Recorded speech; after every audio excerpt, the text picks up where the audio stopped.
ಕಂಟಕರನ್ನು ವಧಿಸಿ ನಿನ್ನ ಪಾಲಿಗೆ ಕ್ಷೇಮವನ್ನು ಒದಗಿಸಿಕೊಟ್ಟು ದೇವಲೋಕದ ಪೀಠವನ್ನು ಸ್ಥಿರಗೊಳಿಸಿದಾಕೆ ನಾನು. ಆದರೆ ಇಂದಿನ ದಿನ ಸುಮನಸರನ್ನೆಲ್ಲ ಜೊತೆ ಸೇರಿಸಿಕೊಂಡು ತುಹಿನ ಗಿರಿಯನ್ನೇ ಸೇರಿ ಪ್ರಾಂಜಲವಾದ ಭಕ್ತಿ ಮುಖೇನವಾಗಿ ಜಗನ್ಮಾತೆಯಾದ ನನ್ನನ್ನು ಪ್ರಸನ್ನೀಕರಿಸಿಕೊಂಡಿದ್ದೆ. ಒಲಿದು ನಿನ್ನ ಮುಖವನ್ನು ಅವಲೋಕಿಸಿದೆ ಎಂದಾದ್ರೆ ಕಷ್ಟ ಬಂದಿದೆ ಎಂಬುದಾಗಿ ಸ್ಪಷ್ಟ. ಯಾರಿಂದ ಹೇಳಯ್ಯ, ಪರಿಹರಿಸಿಕೊಡುತ್ತೇನೆ.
ವರ್ತಮಾನ ಕಾಲದಲ್ಲಿ ಶೋಣಿತಾಪುರವನ್ನು ಆಳ್ವಿಕೆ ಮಾಡಿಕೊಂಡು ಬರುವ ಧನುದೇವಿಯ ಮಕ್ಕಳಂತಹ ಶುಂಭನಿಶುಭರಂತಹ ದಾನವರು ಬ್ರಹ್ಮದೇವರನ್ನೇ ತಪಸ್ಸಿನ ಮೂಲಕ ಮೆಚ್ಚಿಸಿ ಬಹುವಿಧದ ವರಗಳನ್ನು ತನ್ನದಾಗಿಸಿಕೊಂಡು ದೇವಲೋಕಕ್ಕೆ ಅಭಿಯೋಗವನ್ನು ಬೆಳೆಸಿದ್ದಾರೆ. ಇಂದ್ರಾದಿ ಸುಮನಸರನ್ನು ಸೋಲಿಸಿ ಸೂರ್ಯ ಚಂದ್ರನ ಚರಣೆಯನ್ನೇ ಸ್ತಂಭಿಸಿದ್ದಾರೆ. ಧರ್ಮ ಎನ್ನುವಂತಹ ಗೋವು ಕಾಲು ಮುರಿದು ಬಿದ್ದಿದೆ. ಧರ್ಮ ಎನ್ನುವಂತಹ ವ್ಯಾಘ್ರ ಬಾಯಿ ತೆರೆದು ಗರ್ಜಿಸ್ತಾ ಇದೆ. ಲೋಕ ಕಂಟಕರಾಗಿ ಮೆರೆಯುವಂತಹ ದುಷ್ಟರನ್ನು ವಧಿಸಿ ಲೋಕವನ್ನು ಉದ್ಧರಿಸಬೇಕಪ್ಪ.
ಅಭಿಯೋಗವನ್ನು ನಡೆಸಿದರೆ ಅವರಲ್ಲಿ ಅಗ್ರಗಣ್ಯರಾಗಿ ಮೆರೆದವರು ಶುಂಭ ನಿಶುಂಭಾದಿ ಖಳರು.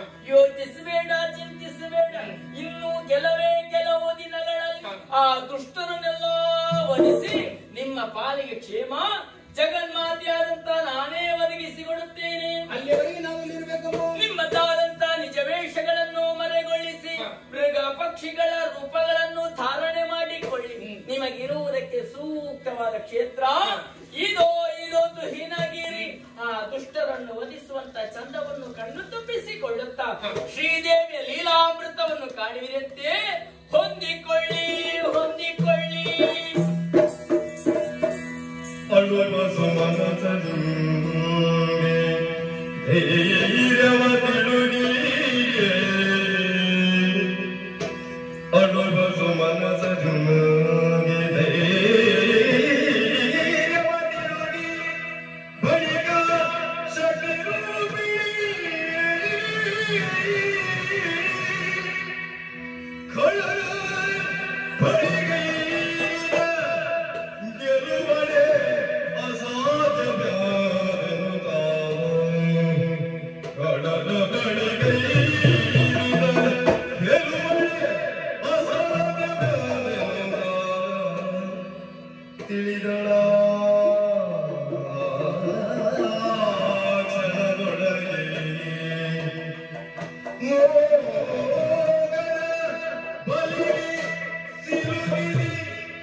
ಪ್ರಪಂಚದಲ್ಲಿ ಹೆಣ್ಣಿಗೆ ಹೊನ್ನಿಗೆ ಮಣ್ಣಿಗೆ ಮರುಳಾಗದಿರುವುದು ಯಾರೂ ಇಲ್ಲ.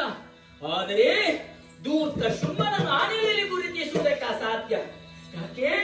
ಮೂರು ಲೋಕದ ವಿಭು ಎನಿಸಿಕೊಂಡಂತ ಶುಂಭಾಸುರ ಹೊನ್ನಿಗೂ ಮಣ್ಣಿಗೂ ಮರುಳಾಗಲಾರ. ಆಸುರಿ ಪ್ರವೃತ್ತಿಯನ್ನೇ ಮೈಗೂಡಿಸಿಕೊಂಡಂತ ದುಷ್ಟ ಹೆಣ್ಣಿನ ಚೆಲುವಿಕೆಗೆ ಗುರಿಯಾಗುವುದು ಸ್ಪಷ್ಟ. ಒಂದೇ ಉದ್ದೇಶವನ್ನಿರಿಸಿಕೊಂಡು ದುರುಳರನ್ನು ಮರಳುಗೊಳಿಸುವುದಕ್ಕೆ ಬೇಕಾಗಿ ನನ್ನದ್ದಾದಂತಹ ದಿವ್ಯವಾದ ರೂಪವನ್ನು ಮರೆಗೊಳಿಸಿದೆ. ಚೆಲುವಿಕೆ ಹೆಣ್ಣಾಗಿ ಕೋಶ ಸಂಭವಿಯಾದಂತ ನಾನು ಕೌಶಿಕೆ ಎನ್ನುವಂತೆ ಹೆಸರನ್ನು ಇರಿಸಿಕೊಂಡೆ. ತುಹಿನಾದ್ಯ ತಪ್ಪಲಲ್ಲಿದ್ದುಕೊಂಡು ದುಷ್ಟರ ವಧಾ ಪ್ರಕರಣದಲ್ಲಿ ನಾನು ಮುಂದುವರಿದೆ ಎಂದಾದ್ರೆ ಈ ಪ್ರಪಂಚ ಕಷ್ಟವನ್ನು ಅನುಭವಿಸಬೇಕಾದೀತು. ದುಷ್ಟರ ವಧಾ ಪ್ರಕರಣದಲ್ಲಿ ಸಾಧು ಸಜ್ಜನರಿಗೆ ಯಾವುದೇ ರೀತಿಯಾದಂತ ನಷ್ಟ ಬರಬಾರದು ಎನ್ನುವನ್ನೇನು ಅರ್ಥವಿಸಿಕೊಂಡವಳಿದ್ದೇನೆ. ಹಾಗಂತ ಯಾವ ವಿಧಾನದಲ್ಲಿ ವಧಿಸೋಣ? ಸರಿ ಸರಿ, ತುಹಿನಾದ್ಯ ತಪ್ಪಲಿಗೆ ಸೇರಿದ ಪ್ರದೇಶ, ಹಿಮವತ್ ಪರ್ವತದ ಗಾಢವಾದ ಕಂದದ ಪ್ರದೇಶ, ಸೂರ್ಯ ರಶ್ಮಿ ಪ್ರವೇಶಕ್ಕೆ ಅಸಾಧ್ಯವಾದಂತಹ ದಟ್ಟಾರಣ್ಯ, ಅದು ಗಗನ ಚುಂಬಿತವಾಗಿ ಬೆಳೆದು ನಿಂತಿದೆ ಕದಂಬ ವೃಕ್ಷಗಳು. ಇದುವೇ ತಾನೇ ಕದಂಬಾವನ. ಈ ವನದಲ್ಲಿ ದುಷ್ಟರ ವಧಾ ಕಾರ್ಯ ಆಗಲೇಬೇಕು. ಹಾಗಂತ ಹೆಣ್ಣಾದಂತ ನಾನಿಲ್ಲಿದ್ದೇನೆ. ನನ್ನ ಇರವನ್ನು ತಿಳಿಯುವಷ್ಟು ಸಾಮರ್ಥ್ಯವಂತರಲ್ಲ ದುಷ್ಟರು. ಅಷ್ಟೆಯೋ ನನ್ನದಾದಂತಹ ದಿವ್ಯತೆಯನ್ನು ಭವ್ಯತೆಯನ್ನು ಪ್ರಕಟಗೊಳಿಸಬೇಕು ಅಂತ ಆದ್ರೆ ಈ ವನ ಮಧ್ಯದಲ್ಲಿ ಜಗನ್ಮಾತೆಗೆ ಕುಳಿತುಕೊಳ್ಳುವುದಕ್ಕೆ ಯೋಗ್ಯವಾದ ಸ್ಥಳ ಬೇಡವೆ? ಎಲ್ಲಿ ಎಲ್ಲಿ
ದುಷ್ಟರವರಿಗೆ ಸೂಕ್ತವಾದ ಕ್ಷೇತ್ರ ಜಗನ್ಮಾತೆ ಸಂಕಲ್ಪ ಮಾಡಿದ್ದೇ ಸರಿ. ಅಂಬರದಿಂದ ಕುಂಬಿಡಿ ಇಳಿತಾ ಇದೆ ಬಂಗಾರದ ಉಯ್ಯಾಲೆ. ವಿಶೇಷವಾಗಿ ಶೃಂಗರಿಸಲ್ಪಟ್ಟಂತ ಉಯ್ಯಾಲೆ ಇದು. ನವಮಲ್ಲಿಕ ಪುಷ್ಪಗಳಿಂದ ಅಲಂಕರಿಸಲ್ಪಟ್ಟಿದೆ. ಬಂಗಾರದ ಸರಪಳಿಯಿಂದ ಬಂಧಿಸಲ್ಪಟ್ಟಿದೆ. ಈ ಜಗನ್ಮಾತೆ ಕುಳಿತುಕೊಳ್ಳುವುದಕ್ಕೆ ಯೋಗ್ಯವಾದ ಸ್ಥಳ. ಇದನ್ನು ಯೋಚಿಸುತ್ತಿರುತ್ತೆ ಏನದು ಕೇಳಿ ಬರ್ತಾ ಇರೋದು? ದುಷ್ಟರ ಭೀಕರ ಅಟ್ಟಹಾಸ ತಿರುಗಾಟಕ್ಕೆ ಹೊರಟು ನಿಂತಿದ್ದಾರೆ ಎಂಬುದನ್ನು ಸ್ಪಷ್ಟವಾಗಿ ಅರ್ಥ ಮಾಡಿಕೊಂಡೆ. ಬರಲಿ ಬರಲಿ ಒಂದೊಂದು ದುಷ್ಟರನ್ನು ಒಂದೊಂದು ರೂಪದಿಂದ ಒಂದೊಂದು ಆಯುಧದಿಂದ ಸಂಹರಿಸಿ ಈ ಪೃಥ್ವಿಯ ಭಾರವನ್ನು ಇಳಿಸಬೇಕಾದ್ದು ಜಗನ್ಮಾತೆ ಆದಂತ ನನ್ನ ಆದ್ಯ ಕರ್ತವ್ಯ. ಅದಕ್ಕೆ ಬೇಕಾಗಿ ತನ್ನ ಗಂಧವನ್ನು ಮಾರುತ್ತಾನೆ ಕೊಟ್ಟಿದ್ದೇನೆ. ತಾಟ ಮಾಡದೆ